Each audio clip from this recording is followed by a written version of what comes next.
যত বেশি রেড জবাবে তত বেশি আসন, যত বেশি তল্লাশি বাংলার মানুষের তত বেশি জবাবি ভোট তৃণমূলের প্রতি। আমরা দায়িত্ব নিয়ে বলছি, বিজেপি যে ন্যাক্কারজনক কাণ্ড করছে এজেন্সিকে নামিয়ে, তাতে তৃণমূল কংগ্রেসের ভোটের আসন এবং ভোটের শতকরা হার এবং জয়ের ব্যবধানগুলো, এই 3 টায়ার সাফল্য তৃণমূল বাড়াতে চলেছে। 1, তৃণমূলের মোট আসন বাড়বে। 2, তৃণমূলের পার্সেন্টেজ অফ ভোট বাড়বে।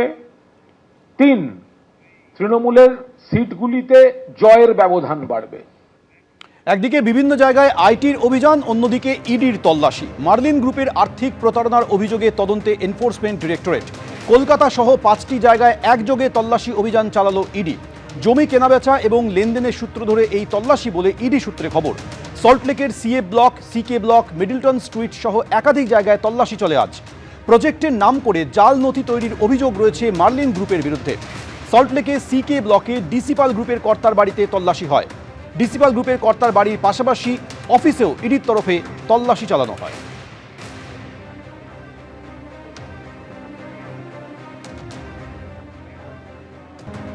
কালীঘাটে তৃণমূল নেতা কুমার সাহার বাড়িতেও আইটি রেড চলে। কেন্দ্রীয় বাহিনী নিয়ে কুমার সাহার গ্রেট চার্চ রোড আবাসনেও এই তল্লাশি অভিযান চলে। দক্ষিণ কলকাতা তৃণমূলের শ্রমিক সংগঠনের দায়িত্বপ্রাপ্ত নেতা কুমার সাহার ফ্ল্যাটে তল্লাশির পরে দপ্তরেও আইটি অভিযান। নেতার বাড়িতে আয়কর হানা, বাইরে তৃণমূল কর্মীদের তরফে বিক্ষোভও দেখানো হয়।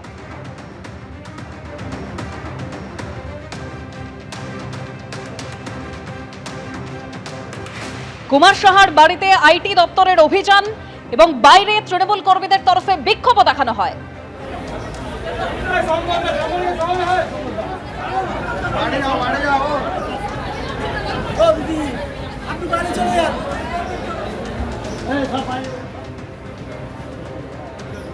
ঘন্টা অতিক্রান্ত এখনো দেবাশিস কুমারের বাড়িতে আয়কর দপ্তরের অভিযান চলছে। এরই পাশাপাশি মমতা বন্দ্যোপাধ্যায়ের প্রার্থী পদের প্রস্তাবক, তার বাড়িতেও আইটি অভিযান চলে।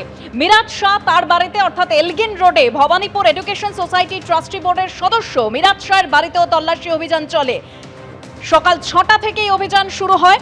প্রায় 10 ঘন্টা ধরে এলগিন রোডে মিরাজ শাহের বাড়িতে তল্লাশি অভিযান চলে। মিরাজ শাহের বাড়িতে দিল্লি থেকে আসা আয়কর দপ্তরের স্পেশাল টিম পৌঁছয়।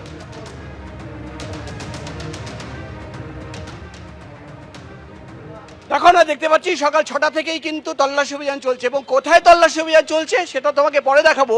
কিন্তু দেখতে পাচ্ছ সামনে গেট বন্ধ, গেটের বাইরে 2টো গাড়ি পরপর। আমি ক্যামেরাম্যান দীপ্তকে বলবো সামনের দিকে আসতে। এই গাড়ির ওপরে লেখা রয়েছে ইনকাম ট্যাক্স ডিপার্টমেন্ট। এই একটা গাড়ি, পেছনে আর একটা গাড়ি, সেখানেও কিন্তু ইনকাম ট্যাক্স ডিপার্টমেন্টের গাড়ি। এবং এই গেটের ভেতরে যিনি থাকেন তিনি ব্যবসায়ী এবং তিনি হচ্ছেন ভবানীপুর এডুকেশন সোসাইটির একজন ট্রাস্টি মেম্বার এবং তিনি হচ্ছেন মুখ্যমন্ত্রী মমতা বন্দ্যোপাধ্যায় মনোনয়নপত্র যে জমা দিয়েছেন সেখানে অন্যতম প্রপোজার। হ্যাঁ, একবার আরও বলে দিই, মুখ্যমন্ত্রী মমতা বন্দ্যোপাধ্যায় তিনি যে নমিনেশন ফাইল করেছেন সেখানে যিনি প্রপোজার মিরাজ ডি শাহ, তার বাড়িতে কিন্তু আয়কর দপ্তরের আধিকারিকরা তল্লাশি অভিযান চালাচ্ছেন। আমরা একটু ভেতরের দিকে যাব। সাধারণত দেখা যায় যে কেন্দ্রীয় বাহিনী জওয়ান যারা থাকে তারা কিন্তু নিচের দিকে গেটের সামনে থাকে, কিন্তু আজকে শুধুমাত্র 2টো গাড়ি দেখতে পাচ্ছি এবং সেকেন্ড ফ্লোরে আয়কর দপ্তরের আধিকারিকরা এবং গেটের সামনে কিন্তু সিকিউরিটি অফিসাররা এবং কেন্দ্রীয় বাহিনীর জওয়ানরা রয়েছেন। কটা নাগাদ এসছে এটা ঠিক আমিও ঠিক বলতে পারবো না, আমি ঠিক 10 নাগাদ এসেছি, কিন্তু এটা বলতে পারবো না। কিন্তু এখানে চলছে, কাজ চলছে, তো এখানে বারণ আছে। এটা কি আয়কর দপ্তরে? তাই তো দেখছেন তো গাড়িতে তো তাই আছে। কটা নাগাদ আসে? যখন এটা তো সাধারণত মর্নিংয়েই আসে। কেন্দ্রীয় বাহিনীর জওয়ানরা তো নর্মালি নিচে থাকে, আজকে উপরে উপরে আছে, তাদের ব্যাপার ওটা তাদের। মিরাজ শাহর বাড়িতে তো, কিন্তু মুখ্যমন্ত্রীর প্রপোজার মানে আই ডোন্ট নো, সেটা আমি বলতে পারবো না। একাধিকবার কিন্তু শুভেন্দু অধিকারী টুইট করে এবং বক্তব্য দিয়ে অভিযোগ এনেছিলেন এবং তার বাড়িতে মিরাজ ডি শাহ, তার বাড়িতে কিন্তু সকাল থেকে তল্লাশি অভিযান চলছে। কিন্তু দেবাশিস কুমার বা কুমার সাহা সেই ঘটনার সঙ্গে, সেই তল্লাশি অভিযানের সঙ্গে এটা কিন্তু একদমই আলাদা। যেটা আয়কর দপ্তর সূত্রের খবর, আয়কর দপ্তর সূত্রের খবর দিল্লি থেকে আয়কর আধিকারিকরা এসে তারা কিন্তু তল্লাশি অভিযান চালাচ্ছেন। মিরাজ ডি শাহ তিনি মুখ্যমন্ত্রীর নমিনেশন পেপার জমা দেওয়া হয়েছে, সেখানে অন্যতম প্রপোজার, অর্থাৎ বলাই যায় যে মুখ্যমন্ত্রী যিনি প্রপোজার ব্যবসায়ী মিরাজ ডি শাহ, তার বাড়িতে কিন্তু রয়েছেন আয়কর দপ্তরের আধিকারিকরা।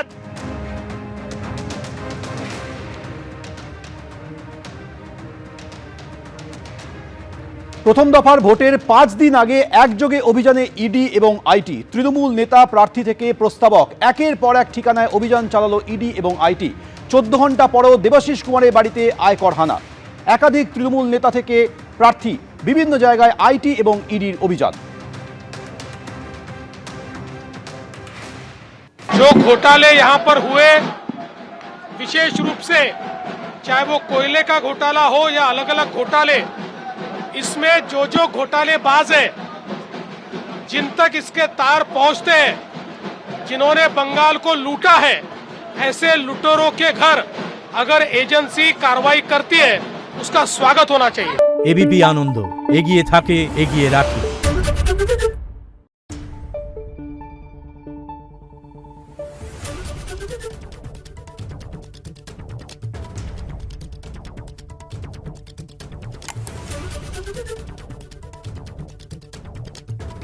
Thank you.